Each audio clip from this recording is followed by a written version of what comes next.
আল্লাহ তাআলার খলিলুল্লাহ। আর বুঝার বাকি নাই, যদিও ছোট্ট বাচ্চা বলার সঙ্গে সঙ্গে জানা দেয় আলায়া আবাতি ফাল মা তুমার সাতাজিদুনি ইনশাআল্লাহু মিনাস সাবিরিন।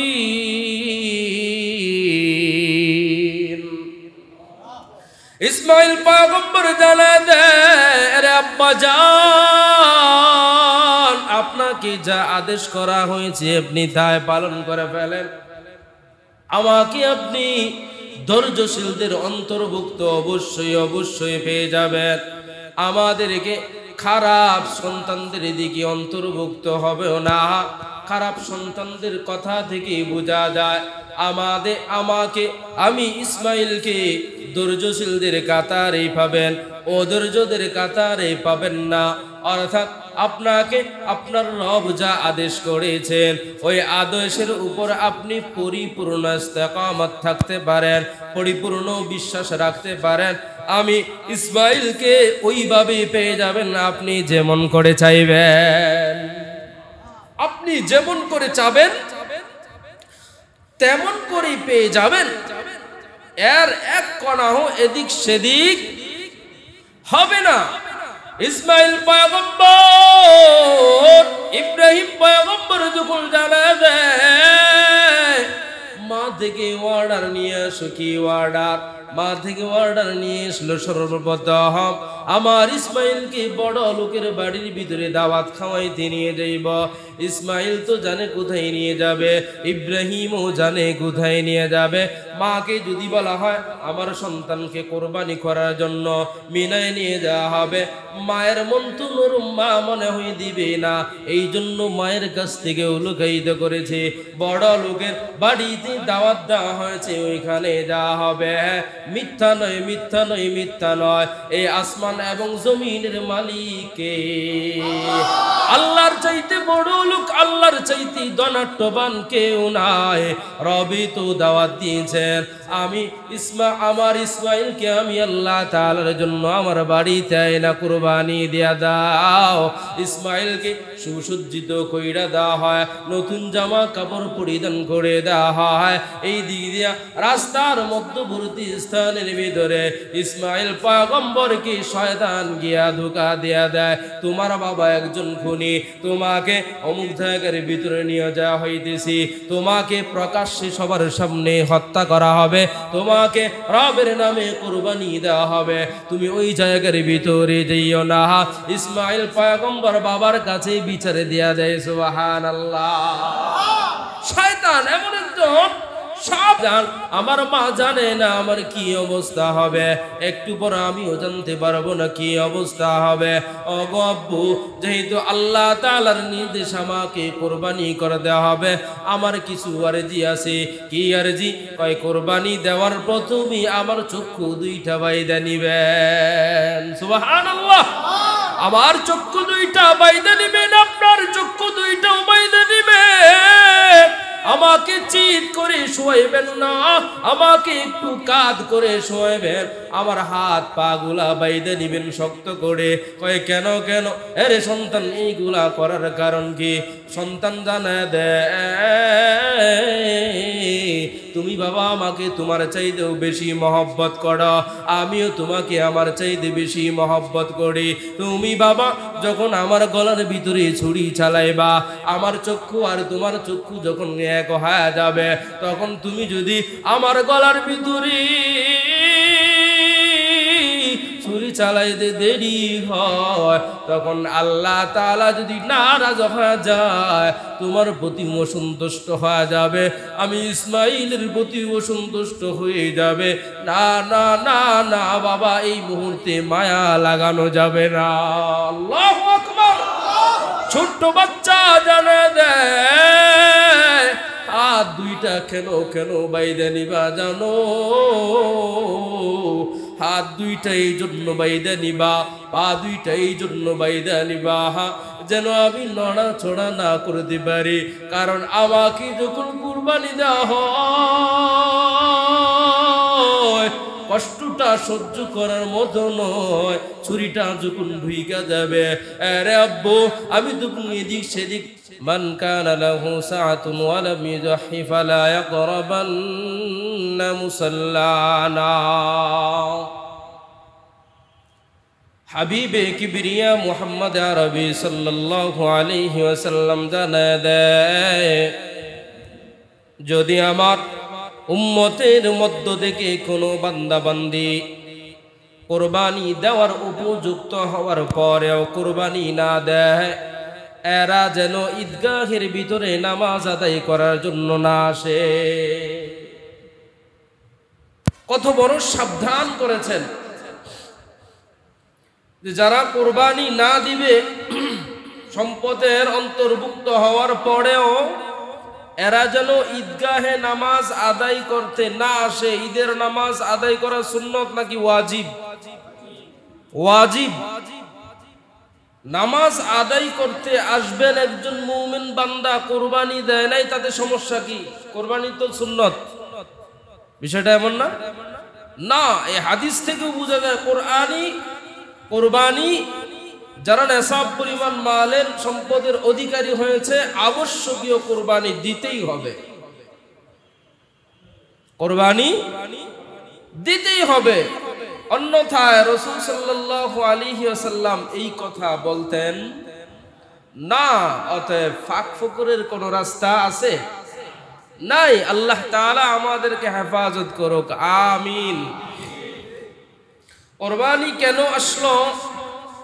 কুরবানির দ্বারা আমরা কি বুঝতে পারি?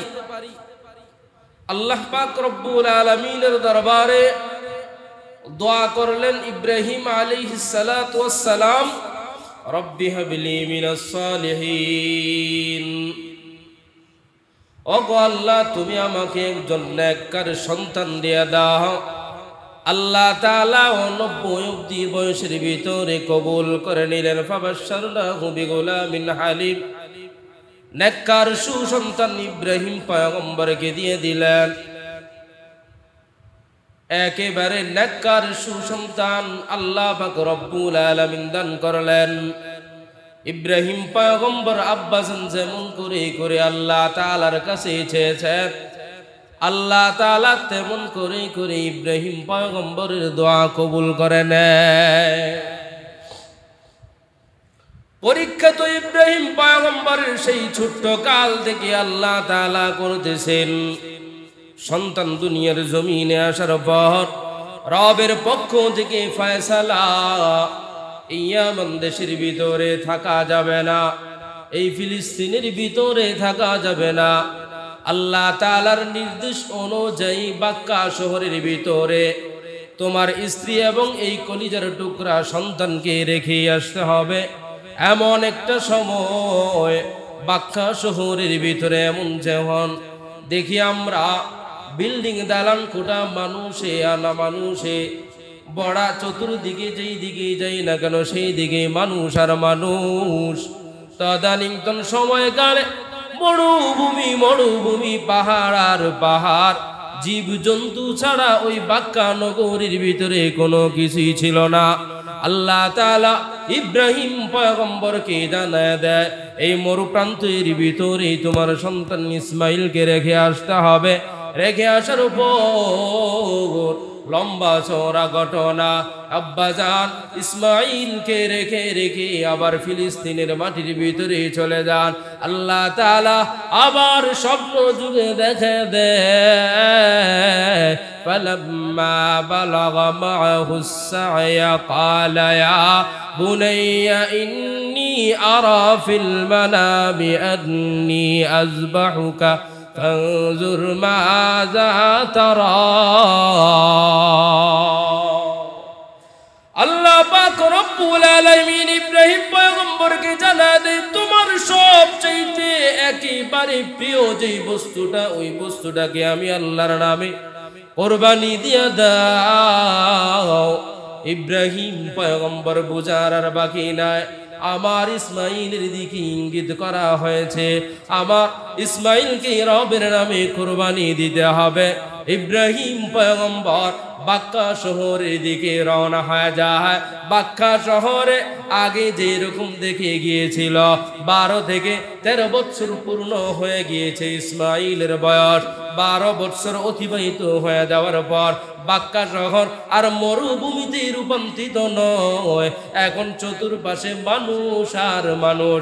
যাওয়ার পর কোনো দিকেই চিনতেছে না আমার বিবি হাজেরার ঘর কোনটা, আমার ইসমাইল কোন ঘরের ভিতরে বসবাস করে। লোকদের কাছে জিজ্ঞাসা করে আমার ইসমাইলের ঘর কোনটা। ইসমাইল আলাইহিস সালাতু ওয়াস সালামের প্রতিবেশী যারা ছিল এরা দেখা এখানে বসবাস করে থাকে। ইসমাইল পয়গম্বর এখনো পর্যন্ত বড় হয় নাই, ছোট্ট মায়ের কোলে আস্তে আস্তে করে বড় হয়। বাবার মুখ বুঝার হওয়ার পর দেখে আর কোনো দিন দেখে না। বাগার ঘরের ভিতরে সব সময় দেখতো একটা লম্বা জুব্বা টানানো থাকতো। ওই জুব্বাটার দিকে বিবি হাজেরা সব সময় তাকায় থাকতো, অপলক দৃষ্টিতে তাকায় থাকতো। মাঝে মাঝে ওই তাক থেকে জুব্বাটাকে নামিয়ে নামিয়ে কপালে লাগাইতো, চোখের ভিতরে লাগাইতো, চুমু খাইতো, বুকে লাগাইতো। ইসমাইল জিজ্ঞাসা করে ও গো আম্মু, এই যে জুব্বাটা এর ভিতরে কি আছে? সাধারণত এটা তো জামা, কিন্তু এই জুব্বার দিকে যখনই তুমি তাকাও তখনই তোমার চোখ থেকে পানি পড়তে দেখা যায়। যখন তাকাও তখনই জুব্বা থেকে পানি পড়তে দেখা যায়। এই জুব্বার ইতিহাস শুনতে শুনতে ইসমাইলের বয়স আজকে 13 বছর হয়ে যায়। ইসমাইল আলাইহিস সালাতু ওয়াস সালামের আব্বাজান ইব্রাহিম পয়গম্বর যখন গিয়া জিজ্ঞাসা করে ইসমাইল ঘরে আছনি? ইসমাইল পয়গম্বর দরজা খোলার সাথে সাথে দৃষ্টি যখন পড়লো বাবার দিকে, যে জুব্বা দেয়ালের ভিতরে টানানো সেম কালারের জুব্বা আব্বাজান ইব্রাহিমের গায়ের ভিতরে দেখতে পায়। সেম একই জুব্বা। ইসমাইল পয়গম্বরের আর বুঝার বাকি নয়। আমি তো আমার মায়ের দিকে আমার বাবার বর্ণনা শুনেছি, আমার বাবার নাকটা কেমন, আমার বাবার চক্ষু দুইটা কেমন, আমার বাবার কপালটা কেমন, আমার বাবার মুখটা কেমন, আমার বাবা ইব্রাহিমের শরীরের গঠন প্রণালী কেমন, তার আচার ব্যবহার আখলাক গোলা কেমন। ইসমাইল পয়গম্বর দেখতে দেরি হয়, আপন বাবাকে চিনতে বিন্দু পরিমাণ দেরি হয় না। সাথে সাথে ইসমাইল পয়গম্বর বাবার দিকে দৌড়িয়ে ঝাঁপিয়ে পড়লেন। সুবহানাল্লাহ।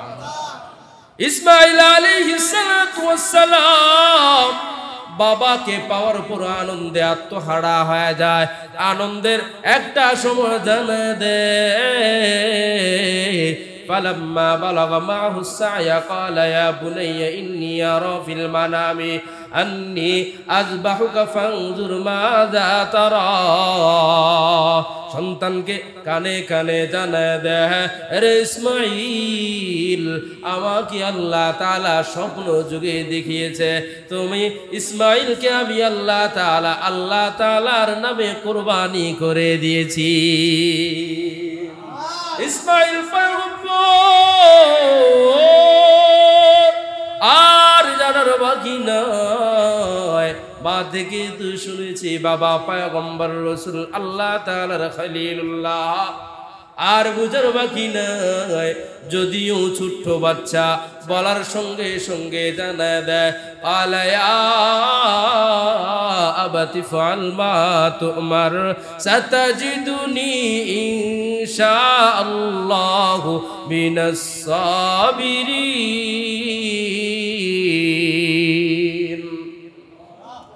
ইসমাইল পয়গম্বর জানা দেয়, রে আব্বা জান, আপনাকে যা আদেশ করা হয়েছে আপনি তাই পালন করে ফেলেন।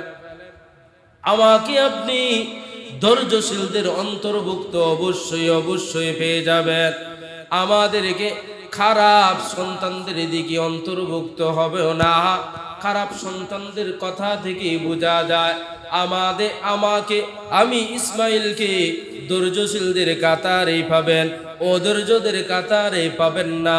অর্থাৎ আপনাকে আপনার রব যা আদেশ করেছেন ওই আদেশের উপর আপনি পরিপূর্ণ ইস্তেকামত থাকতে পারেন, পরিপূর্ণ বিশ্বাস রাখতে পারেন। আমি ইসমাইলকে ওইভাবেই পেয়ে যাবেন আপনি যেমন করে চাইবেন। আপনি যেমন করে চাবেন তেমন করেই পেয়ে যাবেন। এর এক কণাও এদিক সেদিক হবে না। ইসমাইল পয়গম্বর, ইব্রাহিম পয়গম্বর যখন জানা দেয় মা থেকে অর্ডার নিয়ে আসো, কি অর্ডার? মা থেকে অর্ডার নিয়ে এসলো সর্বপ্রথম আমার ইসমাইলকে বড় লোকের বাড়ির ভিতরে দাওয়াত খাওয়াইতে নিয়ে যাইব। ইসমাইল তো জানে কোথায় নিয়ে যাবে, ইব্রাহিমও জানে কোথায় নিয়ে যাবে। মাকে যদি বলা হয় আমার সন্তানকে কোরবানি করার জন্য মিনায় নিয়ে যাওয়া হবে, মায়ের মন তো নরম, মা মনে হয় দিবে না। এই জন্য মায়ের কাছ থেকে লুকায়িত করেছে, বড় লোকের বাড়িতে দাওয়াত দেওয়া হয়েছে, ওইখানে যাওয়া হবে। মিথ্যা নয়, মিথ্যা নয়, মিথ্যা নয়। এই আসমান এবং জমিনের মালিককে আল্লাহর চাইতে বড় লোক, আল্লাহর চাইতে ধনাঢ্যবান কেউ নাই। রবি তো দাওয়াত দিয়েছেন আমি আমার ইসমাইলকে আমি আল্লাহ তাআলার জন্য আমার বাড়িতে আয়না কুরবানি দিয়া দাও। ইসমাইলকে সুসজ্জিত কইরা দেওয়া হয়, নতুন জামা কাপড় পরিধান করে দেওয়া হয়। এই দিক দিয়া রাস্তার মধ্যবর্তী স্থানের ভিতরে ইসমাইল পয়গম্বরকে শয়তান গিয়া ধোঁকা দিয়া দেয়, তোমার বাবা একজন খুনি, তোমাকে অমুক জায়গার ভিতরে নিয়ে যাওয়া হইতেছি, তোমাকে প্রকাশ্যে সবার সামনে হত্যা করা হবে, তোমাকে রবের নামে কুরবানি দেওয়া হবে, তুমি ওই জায়গার ভিতরে যাইও না। ইসমাইল পয়গম্বর বাবার কাছে বিচারে দেয়া দেয়। সুবহানাল্লাহ। শয়তান এমন একজন সব জায়গায় মানুষকে ধোঁকা দেয়, যার জন্যই হাজী সাহেবরা ওখানে 3 বার কি করে কঙ্কর নক্কর নিক্ষেপ করে না। কঙ্কর ছোট হোক বড় হোক দিতেই হবে। ফায়দা কি? ফায়দা আল্লাহ তাআলার নির্দেশ। কি ভাই, যদি না দেন হজ পরিপূর্ণ হবে হবে না। এখন যদি যুক্তি খুঁজেন প্রথমটার মধ্যে যে কুরবানি না দিলেই কি হয়, এখানে এইসব পাথর না মারলেই কি হয়, শয়তানকে একবারে বাংলাদেশে গিয়ে মারবো না বড় দেখে পাথর নিয়ে। হ্যাঁ, ওখানে তো বড় পাথর নাই, ছোট ছোট পাথর, তাই না হাজী সাহেব? একেবারে ছোট ছোট পাথর। নিয়ম যদি এমন হয় শয়তানরে মারবো, বড়টা মারবো, বাংলাদেশে গিয়া একেবারে বড় পাথর সিলেট থেকে সাদা পাথর আইনা তারপর মারবো, হবে? সব জায়গায় সব যুক্তি চলে চলে, ওখানকারটা ওখানেই মারতে হবে। ইসমাইল পয়গম্বরকে ধোঁকা দিয়ে পারে না, গেল হাজেরার কাছে, হাজেরাকে জানায় দেয় তোমার সন্তানকে কোন জায়গার ভিতরে নিয়ে যাওয়া হইতেছে জানো? সেই চিত্রকালে তোমাদের এখানে ঘর বাড়ি নাই, কোনো কিছুই নাই, জমজম কূপের পার্শ্বে তোমাদেরকে ফেলাইয়া রেখে যায়।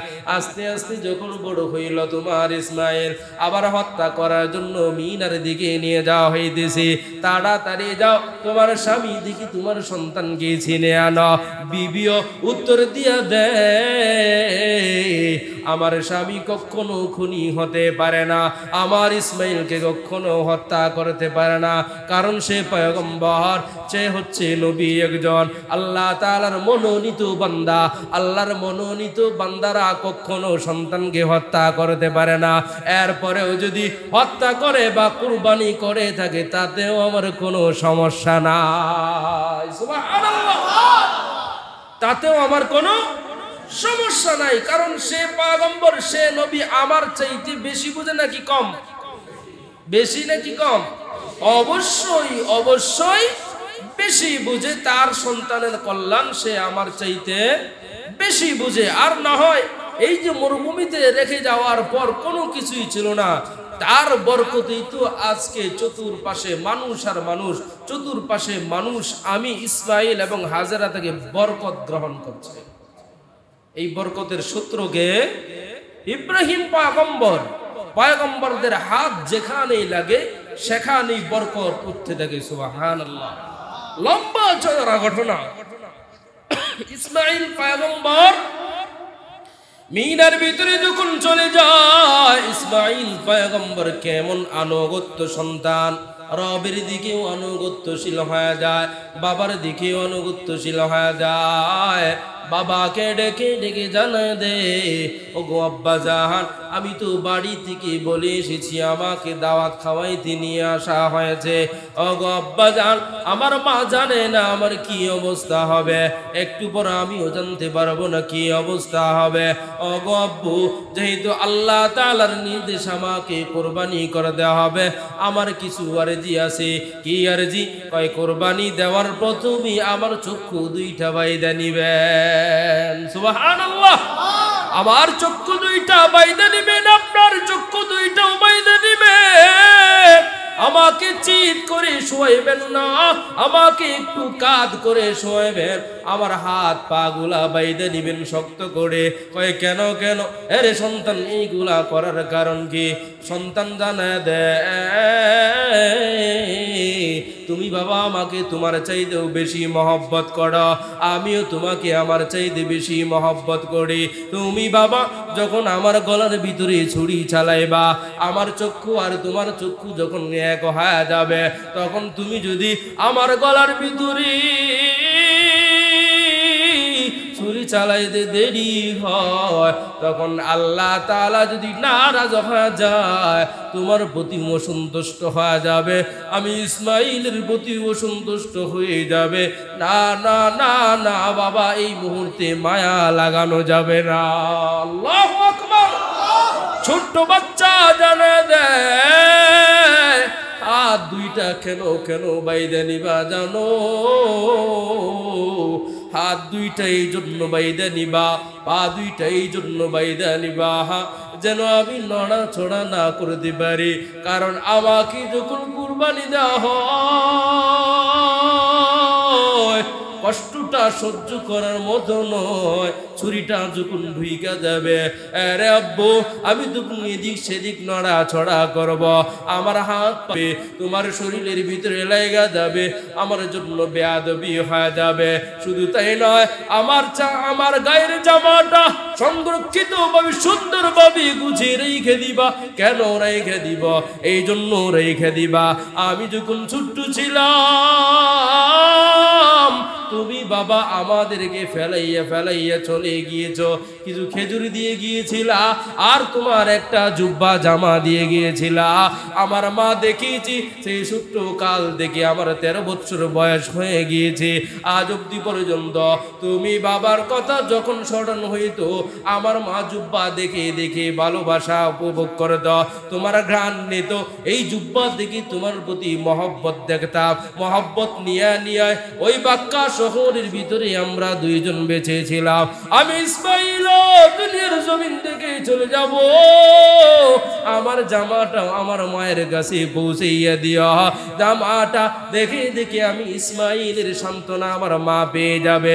জামার ভিতরে যদি রক্ত লেগে যায়, তখন আমার মা বলবে, তুমি নবী হইয়া সন্তানকে হত্যা করেছ, তুমি নবী হইয়া সন্তানকে খুন করেছ। আমার মা তোমাকে ভুল বুঝবে, এই জন্য আমার হাত পা গুলা সুন্দর করে বাইদা নিবা। এই জন্য আমার হাত পা গুলা সুন্দর করে বেঁধে নিবা এবং চিৎ করে ফেলাইবা। আমার চেহারা তোমার চেহারা যেন সরাসরি না হয়। কারণ সন্তান যতই খারাপ হোক, ইসমাইল পয়গম্বর তো আর খারাপ না, সন্তান যতই খারাপ হোক না কেন, বাবা সন্তানের বিপদে তাকিয়ে থাকতে পারে না। যদিও বর্তমান পরিস্থিতিটা ভিন্ন, বাবা অপমানিত হয় সন্তানের সামনে, সন্তান অপমানিত হয় বাবার সামনে। সমাজ ব্যবস্থা কেমন জানি হয়ে যাচ্ছে দিন দিন।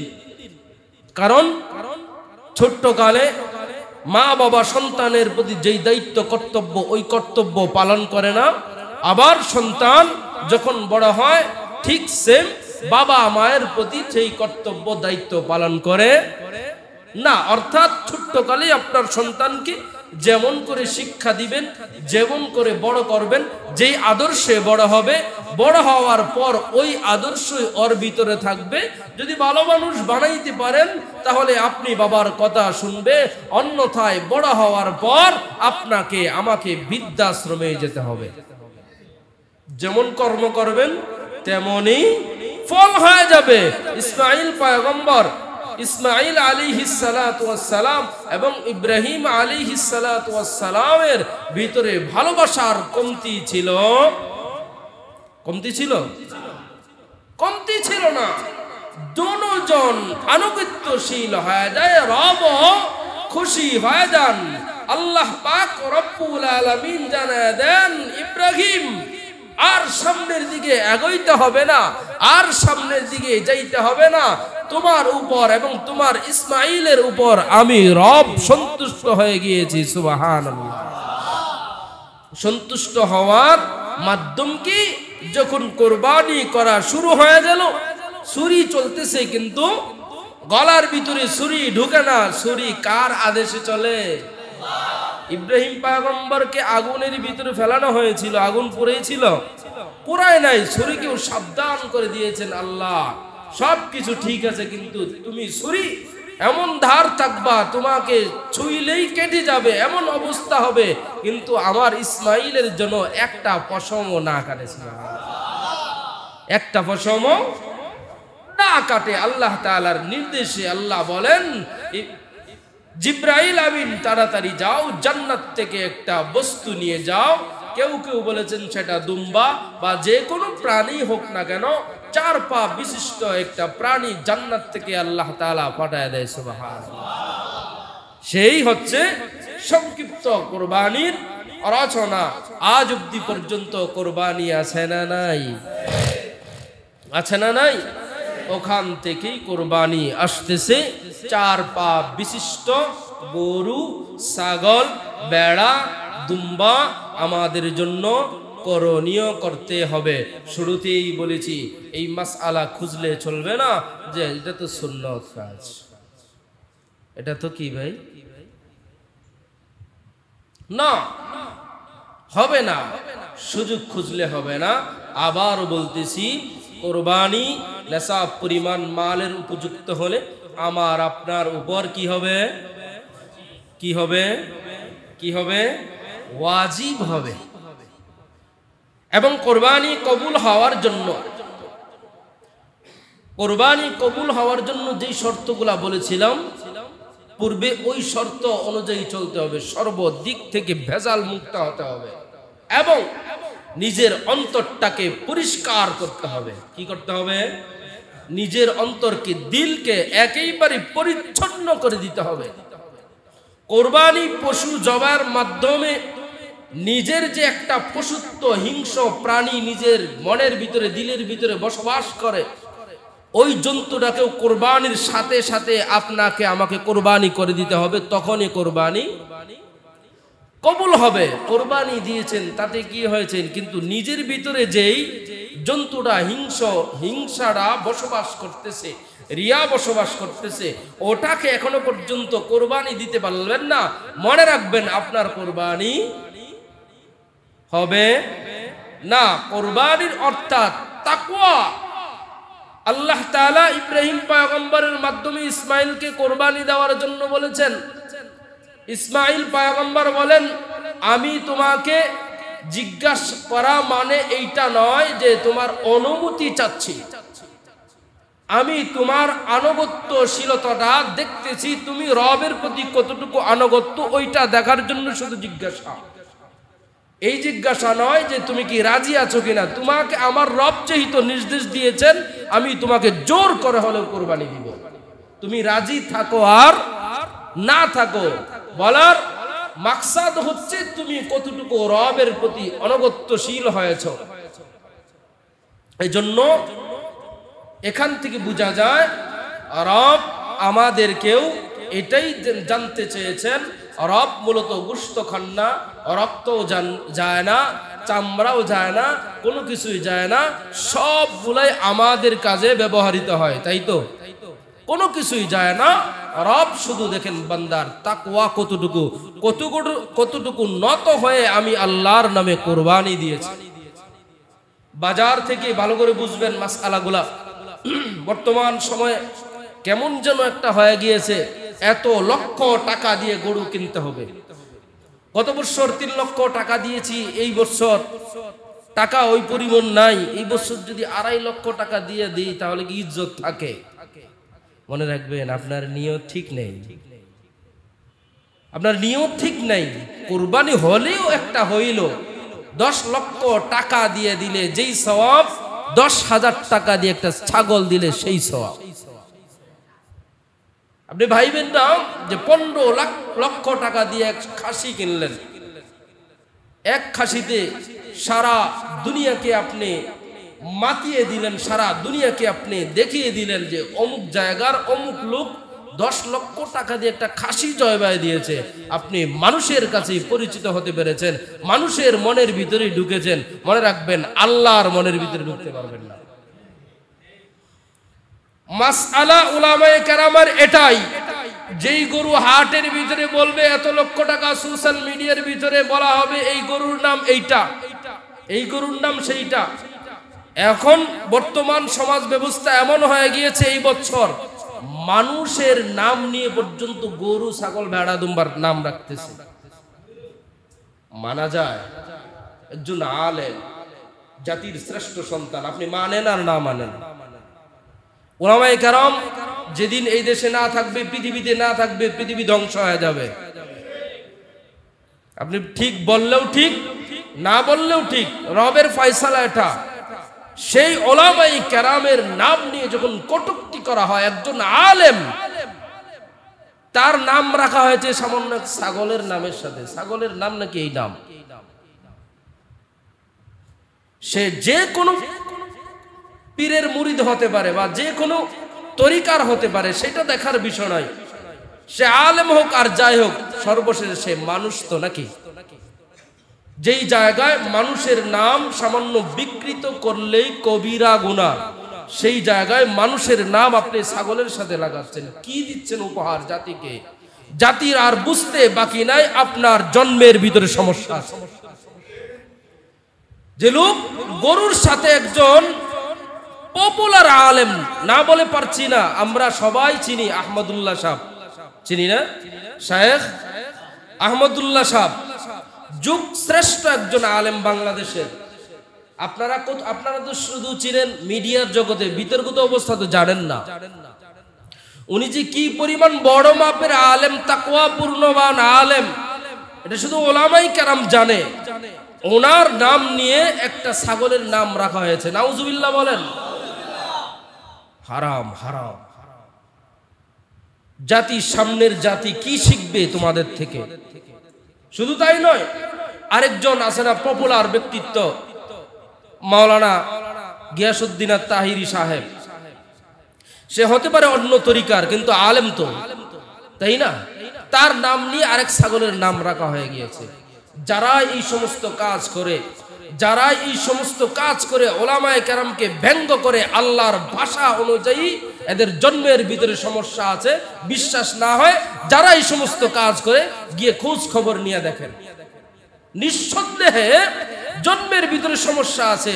অন্যথায় উলামায়ে কেরামের নাম নিয়ে কেউ কটূক্তি করতে পারে না। কোন মানুষের নাম নিয়ে, হোক না সে নায়ক আর নায়িকা, মানুষ তো মানুষ না? তাই বলে একজন গরুর সাথে তার নামটা লাগিয়ে দিবা? আল্লাহর কাঠগড়ায় কঠিন জবাব দিতে হবে ইনশাআল্লাহ, কঠিন থেকে কঠিন। আর মানুষও কি পাইছে, ওই গরুকেই কুরবানি দিতে হবে। আরে বাবা, এই গরুকে কুরবানি না দিলে আপনার ইজ্জত থাকে? চেয়ারম্যান সাহেব 50 লাখ টাকা দিয়ে ওই গরুটাই কিনতে হবে। কিছু ফাতরা ফুতরা থাকে না পাম দেওয়ার জন্য, আরে ওই গরুটাই কিনতে হবে। একেবারে গাবতলি হাটের ভিতরে সবচাইতে বড় গরুটা আপনার মতো লোক যদি না কিনে, আপনার ইজ্জত থাকে, মনে রাখবেন এই গরু আপনার জন্য কুরবানি দেওয়া সম্পূর্ণ হারাম হবে না আপনার কুরবানি। কারণ আপনি মানুষকে দেখানোর জন্য এই গরুকে ক্রয় করেছেন, আল্লাহকে খুশি করার জন্য ক্রয় করেন নাই। বাজার থেকে গরু কিনে আনা হচ্ছে, এই মাসআলাগুলো তো কেউ জিজ্ঞাসা করে না, তাই বলছি। বাজার থেকে গরু কিনে আনা হচ্ছে, ভাই গরুর দাম কত? 1.5 লক্ষ টাকা। ঠকছেন। কি করছেন? ঠকছেন। এই ঠকার কথা শোনার পর যদি কোনো বান্দা এই অনুভব করে ঠকে গেলাম, গরুটা কিনা হারে শান্তি নেই, এই বছর ঠকে গেলাম, ভাই ভালো করে মনে রাখবেন, কোরবানি দেওয়া মানে আপনি জিতলেন, ঠকলেন না। যদি এই কল্পনা মনের ভিতরে আনেন যে 20,000 টাকা দিয়ে 10,000 টাকার ছাগল আমি 20,000 টাকা দিয়ে কিনলাম, তাহলে আমি ঠকে গেলাম, তাহলে মনে রাখবেন আপনার অন্তর ঠিক হয় না, এখনো আপনার কোরবানিও ঠিক হবে না। আপনি কিনেছেন 10,000 হোক, 50,000 হোক, আর 50 লাখ হোক, কাকে খুশি করার জন্য? আল্লাহর জন্য। এখানে ঠকার কোনো বিষয় না, এখানে ঠকার কোনো বিষয় নয়। আল্লাহ তাআলা এই সমস্ত কর্মকাণ্ড থেকে আমাদেরকে হেফাজত করুক, আমিন। এরপর আসুন, কোরবানি আগে, ঈদের আগে আমাদের কিছু করণীয় আছে না নাই? গত সপ্তাহে বলেছিলাম যে হাতের নখ পড়ে, গোফ, পায়ের নখ, মোষ বা এগুলা ইত্যাদি যা আছে পরিষ্কার করার মতো এগুলা করবেন না, ফজিলত বলেছি। আমাদের সামনে আর একটা করণীয় হচ্ছে, সামনে আসতেছে তাকবীরে তাশরিক যেটাকে বলা হয়। আল্লাহু আকবার, আল্লাহু আকবার, লা ইলাহা ইল্লাল্লাহু, আল্লাহু আকবার, আল্লাহু আকবার, ওয়ালিল্লাহিল হামদ। ভালো করে বুঝবেন, কখন থেকে দিব আমরা সকলে জানি না, একটু বলি তো। 9 জিলহজ বাদ ফজর থেকে তাকবীর দিতে হবে কয় তারিখ পর্যন্ত? হ্যাঁ, 13 তারিখ আসর পর্যন্ত দেওয়া কি ওয়াজিব। পুরুষদের জন্য একবার উচ্চ সুরে দেওয়া ওয়াজিব, মহিলাদের জন্য একবার নিচু সুরে দেওয়া ওয়াজিব, দিতেই হবে, ওয়াজিব। ভালো করে মনে রাখবেন, 9 জিলহজ বাদ ফজর থেকে নিয়ে 13 জিলহজ বাদ আসর পর্যন্ত তাকবীর দেওয়া কি পুরুষের জন্য উচ্চ স্বরে এবং নারীর জন্য নিচু স্বরে। এর মধ্যখান থেকে কারো যদি এক ওয়াক্ত নামাজ ছুটে যায়, কয় ওয়াক্ত? বিশেষ করে ঈদের দিনের যে জোহর নামাজ অধিকাংশ মানুষের হয় না। কুরবানি দেওয়া ওয়াজিব আর জোহর নামাজ সুন্নত, সুন্নত ওয়াজিব, হ্যাঁ ফরজ, আদায় করতেই হবে। অবশ্যই এদিকে খেয়াল রাখবো, কোরবানির জন্য গোশতের লোভের ভিতরে পড়ে যেন আমার নামাজ ছুটে না যায়। এরপরেও যাদের কাজা হয়ে যাবে বা জামাতে পড়তে পারলেন না, একা একা পড়লেন, তখন একা একা পড়ার পর আপনি তো তাকবীরে তাশরিক দেন নাই, এখন কি করবেন? একা একা আদায় করলেন জোহরের নামাজ, তাকবীর দিতে হবে না? হ্যাঁ, তাকবীর দেওয়া তখনও আপনার উপর ওয়াজিব, তখনও কি ভাই ওয়াজিব দিতে হবে। আল্লাহ তাআলা আমাদেরকে আমল করার তৌফিক দান করুক, আমিন।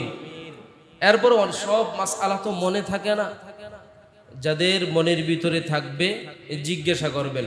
কোরবানির গোশত বন্টন করার নিয়ম আছে না নাই? কাদেরকে দিবেন? যদি মনে চায় নফল গরিব মিসকিনদেরকে ভাগ করে আগে আগে পৌঁছায় দিবেন। ওই এমন না জাকাতের মতো আসো আমার বাড়িতে পুটলা বাইদা, নিয়ম হচ্ছে আপনি তার বাড়িতে পৌঁছায়া দেওয়া। এটা হচ্ছে আদত, ইসলামের আদর্শ। করবো তো ইনশাআল্লাহ, করবো তো। যারা বাগে কুরবানি দেন ভালো করে মনে রাখবেন, শুধু পাতিলা দিয়ে মেপে দিলেই হবে না, গুনাহগার হবেন। একেবারে পরিপূর্ণ পাল্লা দিয়া মেপে মেপে দিতে হবে। যদি একসাথে কুরবানি হয়, ঘরের ভিতরে 3 ভাই একসাথেই খাওয়া দাওয়া করেন, সেটার ভিন্ন হিসাব। কিন্তু আলাদা যদি হয়, একেবারেই সুন্দর পরিমাপ করে দিতে হবে। কোরবানি মূলত 4 প্রকার। কয় প্রকার? কয় প্রকার? সবাই বলেন 4 প্রকার। ওয়াজিব কোরবানি, যার উপর ওয়াজিব হয়েছে এতক্ষণ যা বললাম, এবং নফল কোরবানি ওয়াজিব হয় নাই কিন্তু দিতে মনে চায়, অনেকের মনে চায় না, দিতে মনে চায়। মনে রাখবেন, নফল কোরবানি যে দিবে ভালো করে বুঝবেন, নফল কোরবানি যে দিবে তার উপর ওয়াজিব হয় নাই। কোরবানি দেওয়ার পর ছাগলটা যে কোনো কারণবশত হারিয়ে গেল বা মারা গেল, আপনার উপর তখন ওয়াজিব হয়ে যাবে কোরবানি দেওয়া। বুঝতে পারলাম? কারণ আল্লাহ তাআলা তো আপনার উপর ওয়াজিব করেন নাই, আপনি টাইনে আনছেন। এজন্য সাবধান, খুব সাবধান। দেওয়া ভালো, সওয়াবের অধিকারী অবশ্যই হবেন। মনে তো সবারই চাই, কি বলেন? সামর্থ্য অনুযায়ী কেউ দিতে পারে, কেউ দিতে পারে না। ওয়াজিব কোরবানি এবং নফল কোরবানির গোশত বন্টন, খাওয়া দাওয়া একই নিয়ম। আর 2, 3 হচ্ছে ওসিয়ত এবং মান্নত। ওসিয়ত এবং মান্নত এই কয় প্রকার হইল? 4 প্রকার। এই ওসিয়ত এবং মান্নতের গোশত কেউ খেতে পারবে না, আপনার আত্মীয় স্বজন ধনাঢ্যবান কেউ খেতে পারবে না, আপনিও খেতে পারবেন না। শুধু খেতে পারবে একমাত্র গরিব থেকে গরিব লোকেরা। বুঝতে পারলাম? হ্যাঁ, বুঝেন নাই মনে হয়? বুঝেন নাই? এই হচ্ছে 4 প্রকার কুরবানি: ওয়াজিব, নফল, ওসিয়ত এবং মান্নত। আল্লাহ তাআলা আমাদেরকে আমল করার তৌফিক দান করুক, আমিন। আরেকটা মেসেজ, কোরবানি আসতেছে। কোরবানির গোশত খাওয়ার ছলে ফিলিস্তিনের মুসলমানদেরকে ভুলে গেলে চলবে না। কি বলেন? ফিলিস্তিনের মুসলমানদেরকে ভুলে গেলে চলবে না। এই ফিলিস্তিনিদের পক্ষে বাংলাদেশের অনেক নাস্তিকদেরকে কিনে নেওয়া হয়েছে। কেমনে? কিছুদিন আগে দেখলাম ফিলিস্তিনিদের পক্ষে নিয়ে সাপোর্ট গাইতেছে, কোকা কোলা খাও। কোকা কোলা আমি আপনি খেলাম, এটা তো 10 টাকা বা 20 টাকা বা 25 টাকা, 30 টাকা। এই 30 টাকার বিনিময়ে আমি আপনার বোনের, আমার বোনের ফিলিস্তিনি মায়ের উপর নির্যাতন করতেছি আমার টাকা দিয়া। ভালো করে মনে রাখবেন, কুরবানি আসতেছে, দেশের জিনিস যেইটা আছে সেইটা ব্যবহার করুন, অনেক আরামে থাকবেন। কি বলেন? অনেক আরামে থাকবো না ইনশাআল্লাহ। কোকা কোলা বয়কট, ইসরায়েলি যত পণ্য আছে সব জানা সত্ত্বে একটাও কিনবো না। এমনকি কোকা কোলা যেই দোকানে থাকবে ওই দোকানও পর্যন্ত বয়কট করতে হবে, কারণ ওই দোকান ইসরায়েলির পক্ষে, আমার দেশের পক্ষে না, মুসলমানদের পক্ষে না। মনে রাখতে হবে, দিন শেষে আমরা মুসলমান। ভুলে গেলে চলবে না। আনন্দে আত্মহারা হয়ে সবকিছু ভুলে গেলে চলবে না। আল্লাহ তাআলা আমাদেরকে কবুল করুক, আমিন। যতটুকু বললাম ততটুকু আমল করা সম্ভব তো ইনশাআল্লাহ। বিশেষ করে ঈদের দিন, যেহেতু আজ শুক্রবার, সামনে শুক্রবার পাবো না, অবশ্যই জোহরের নামাজ যেন কারো কাজা না হয়। এবং ফজিলতপূর্ণ বলতে ভুলে গিয়েছি, ফজিলতপূর্ণ রাত্র আসতেছে, যেই রাত্রটা ঈদুল আজহার রাত্র। ঈদুল আজহার অনেক ফজিলতপূর্ণ রাত্র। এই রাত্রে অবশ্যই আমরা তাহাজ্জুদ, ইস্তেগফার যত পারি তত বেশি করব ইনশাআল্লাহ। আমিও আছি, আপনাদের সাথে এখানে আমল করব। গত রমজানের ঈদের মতো যারা মসজিদে এসে আমল করবেন, অবশ্যই ইনশাআল্লাহ তাদের জন্য মসজিদে উন্মুক্ত থাকবে। যদি আসেন, না আসলে তো কিছু করার নেই। এজন্য এই অফারগুলা কাজে লাগাইতে হবে। কি বলেন? কি লাগাইতে হবে? কাজে লাগাইতে হবে। এর চাইতে আরো বড় অফার হচ্ছে কোরবানির ঈদ যেহেতু আসতেছে, কোরবানির সব কিছুই শেষ, চামড়াটা কি করব আমরা, তাই না? চামড়াটা কি করব? গরিব মিসকিনদেরকে দিয়ে দিবে। এটাই তো সবচেয়ে উত্তম জায়গা হচ্ছে কোনো এতিমখানা, যেখানে এতিমরা থাকে, পড়ালেখা করে এবং 5 ওয়াক্ত নামাজ পড়ে। সব মানুষই তো আর মানুষ না, আমারও পা আছে, হাত পা আছে, তাই বলে কি আরেকজন নামাজ পড়ে না? আপনি 5 ওয়াক্ত নামাজ পড়েন, আরেকজন খোদার বিধান মানে না, আপনি খোদার বিধান মেনে চলেন, আপনি আর সে সমান? সে মানুষ রূপী, দেখতে মানুষ, কিন্তু মূলত মানুষের আদত তার ভিতরে নেই। ঠিক তদ্রূপ ভাবে গরিবকে তো দিবেন, সবাইকে দিবেন, যে নামাজ না পড়ে তাকেও দিবেন, কিন্তু বেশি থেকে বেশি দৃষ্টি রাখতে হবে যেখানে আদবওয়ালা, আখলাকওয়ালা, আদর্শবান এতিম সন্তানেরা পড়ালেখা করে আল্লাহ তাআলার কোরআন অর্জন করে। ওইদিকে কি কম নাকি বেশি? কম নাকি বেশি? অবশ্যই বেশি। শুনেছি এলাকায় আলহামদুলিল্লাহ যথেষ্ট পরিমাণ 50 থেকে 60টা কোরবানি হয় না? এমনই হয়, বা আর বেশি কম হতে পারে। আমি চাইবো আপনাদের কাছে, আত্মীয় স্বজনের দোহাই দিবেন না যে আমাদের আত্মীয় স্বজন আছে, এটা সেটা আছে। আত্মীয় স্বজনকে যা দিবেন নিজের পকেট থেকেও দেওয়া যায়, কি বলেন ভাই? কথাগুলো পজিটিভ নিবেন, আবার নেগেটিভ নিবেন না। হুজুর এটা কি বললো, আত্মীয় স্বজনকে কি দিবেন না? হ্যাঁ দিবেন। আত্মীয় স্বজনকে দিতে হবে চামড়া থেকে। কেন? তাকে তো ছোট করা হয় এক দিক থেকে, যে চামড়া থেকেই দিতে হবে। আপনি 50,000 টাকা দিয়ে গরু কিনতে পারলেন, আপনার আত্মীয় স্বজন গরিব, তাকে নিজের পকেট থেকে 500 টাকা দিতে পারলেন না? হ্যাঁ, দিতে পারবো না। তাকে 100টা টাকা নিজের পকেট থেকে দিতে পারবো না? হ্যাঁ, এরকম করে আগান, দেখবেন মজা পাবেন, আমল করে মজা পাবেন। এজন্য আমি চাইবো যে চামড়াগুলা আমাদের জন্য কিনতে না হয়, ক্রয় করতে হলেও চামড়ার দাম তো এখন আর বেশি না, কম কম না? এই বছর, গত বছর 700, 800, সর্বোচ্চ 1000 টাকা। এই বছর কি হয় জানি না, যাই হোক একেবারেই কম। আগে তো দেখতাম 2000, 3000 পর্যন্ত চামড়ার দাম গিয়েছে, এখন আর যায় না। এই জন্য চামড়াটা চেষ্টা করব, যদি কষ্ট না হয় মাদ্রাসায় দিয়ে দিব ইনশাআল্লাহ। পারবো না ইনশাআল্লাহ? আল্লাহ তাআলা সবাইকে কবুল করুক, আমিন। আরেকটা কথা মাদ্রাসার জন্য আপনাদের কাছে চেয়েছিলাম, যে কোরবানি যারা দিতে পারেন না বা দেন না, দেওয়া যায় যায় না, এদিকে সবাই খেয়াল রাখবো। উপরে যদি উঠে থাকেন কেউ, তাহলে আওয়াজ দিয়েন বা নিজের কাছে রেখে দিতে পারেন।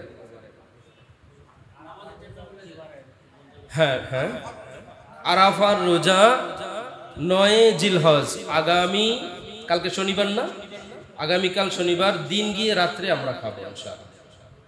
দিন গিয়ে রাত্রে, আগামীকাল দিন গিয়ে রাত্রে আমরা সেহরি খাবো, অর্থাৎ রবিবারে আমরা রোজা থাকবো ইনশাআল্লাহ। এটা কি যেন বললেন? ঈদের জামাত। ঈদের নামাজ কয়টায়? গত বছর কয়টায় হয়েছিল? 7টায়। কোরবানির নামাজ যত আগে পড়া হয় তত সুন্নত, যত এগিয়ে পড়া যায় এলাকা অনুযায়ী। আবার এমনটা যেন না হয় যে দিয়ে দিলাম একেবারেই 6টায়, কিন্তু মানুষ নাই, ইমাম সাহেব আর মুয়াজ্জিনে পড়ে বাড়িতে গেল।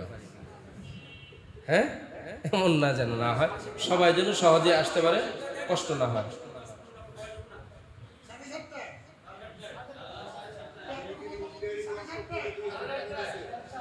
হ্যাঁ, আলমগীর সাহেব ইঞ্জিনিয়ারিং ওয়ার্কশপ 2000 টাকা গরুর জন্য না?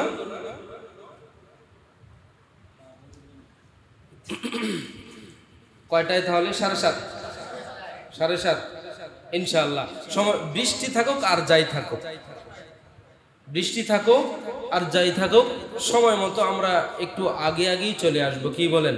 আপনার জন্য যেন অপেক্ষা না করতে হয়, আগে আগে চলে আসলে, কারণ কুরবানির কাজকর্ম সারতে সারতে এরপরে আত্মীয় স্বজন এটা সেটা অনেক সময়ের দরকার। এই জন্যই যত আগে শেষ করা যায়। অতএব সবাই সময় মতো উপস্থিত হয়ে যাব, আগের দিনের মতোই, অর্থাৎ রোজার ঈদের মতোই ইনশাআল্লাহ সময় টু সময় হয়ে যাবে ইনশাআল্লাহ, যদি আমি সুস্থ থাকি এবং আপনারা সুস্থ থাকেন। আল্লাহ তাআলা আমাদেরকে কবুল আর মঞ্জুর করুক, আমিন। যারা লিখিয়েছেন, আমরা তো গুরু হয়তো বা চান